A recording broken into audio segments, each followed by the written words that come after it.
Everybody. One of the great conundrums of being a human being on this planet at this time is that we often ask ourselves, why has all my business success not brought me personal happiness? After everything I've strived for, all the work I've put in, I look around and see the material aspects of my endeavors made manifest. And yet, where is that extreme joy? Where is that sense of profound satisfaction? And I think for many of us, at some time in our lives or others, there's been a time of that crushing disappointment when we've looked about us and realized that was not it, that where we've got to is not the answer, and has certainly not provided us with those feelings of elation, profound contentment that we had desperately hoped that it would. We're chasing a dream, and that dream is continually eluding us and perhaps giving us ever increasing levels of disappointment and possibly even despair. Why is that? So I take myself back to the beginning of my journey. I sat there with a vision, and I was extraordinarily excited about my vision. I was passionate. Why? Because it absolutely aligned with the values of who I am, what I stand for in this world. And so with all of my planning, decision-making, energy, focus, commitment, attention, I brought that vision into being, into reality. And then that journey seems to go a bit pear-shaped.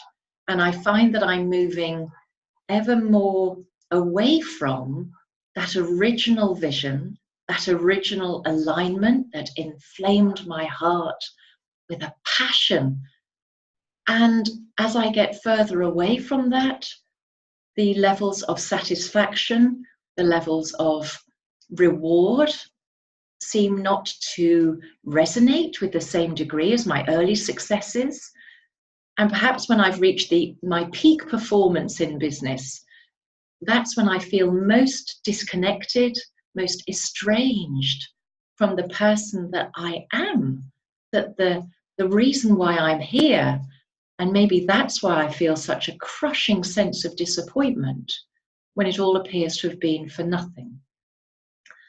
So what do I do in life as a spirit level mentor? I guide people on to take a look back at that journey, to see where that original intention, that original passion, that alignment, that truth between endeavor, activity, and self started, and how far adrift that person has become from that original alignment.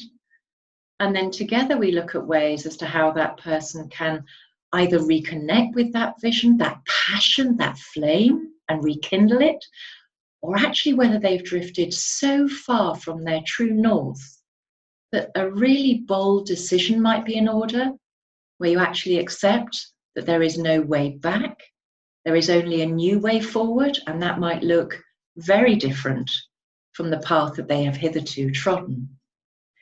So that's what I do, and I use so many different means and ways and skills to help tune into that person's journey with them, and to find ways of unlocking with that client their most innermost truth, their own alignment. I don't do anything except facilitate the reawakening, the remembering, and the reconnecting with that true sense of aligned truth, where the passion in our heart resides, and which will act as our pole star, our true north, and actively guide us through the next chapter of our lives.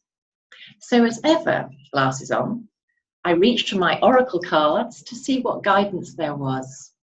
And I was drawn to the Sacred Geometry Oracle deck by Francene Hart. And thank you, Francene, for sharing this extraordinary energy.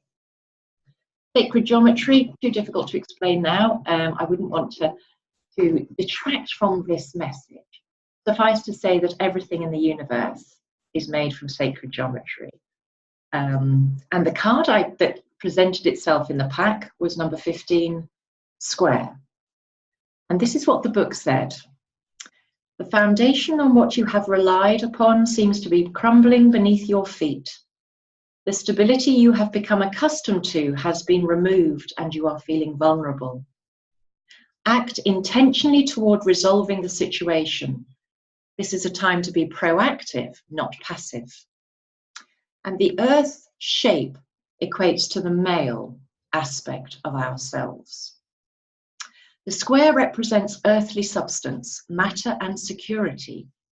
Man-made things are constructed in this geometric shape.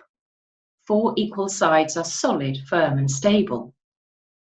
Drawing this card suggests you are in need of a secure place in which to air your ideas and pronounce your intentions. Create within your home or office a space that expresses the substance and fairness of the square.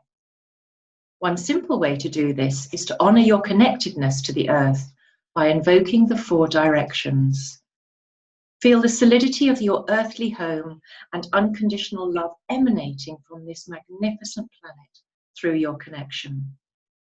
Use this solid connection to bring your ideas out of the imaginary phase and into the realm of substance and manifest things. It may be time to start a journal, make a solid decision, or begin plans for building your dream house. This is also a good time to speak your personal truth. Firmly and fairly state your position to yourself, your loved ones, or to those with whom you work and play. Find your security in self-expression. So that says to me that in a world of constantly changing frameworks, where the goalposts are continually moving, and to use yet another metaphor, where the rug is being pulled from beneath our feet on almost a daily basis, we have to find our own stability. We have to find our own security in life. No longer outsourcing our source of happiness to others, to external events, to external trappings of success, to material things. It's time to look inward to create that safe, secure, stable place within here. And from that place, those firm foundations, let us move forward, always staying in alignment with our true self, our true north, and let that guide us into endeavors that are fulfilling us, that will bring us intense satisfaction, great happiness, profound contentment. It's not out there, it's in here. And if what we do in life out there is not aligned, inflamed, ignited by what we feel in here and who we are in here, you will not find the happiness that you seek. I hope that's been helpful, and I wish you a great day and an ever more fulfilling journey back to your true north. May the force be with you. Good day.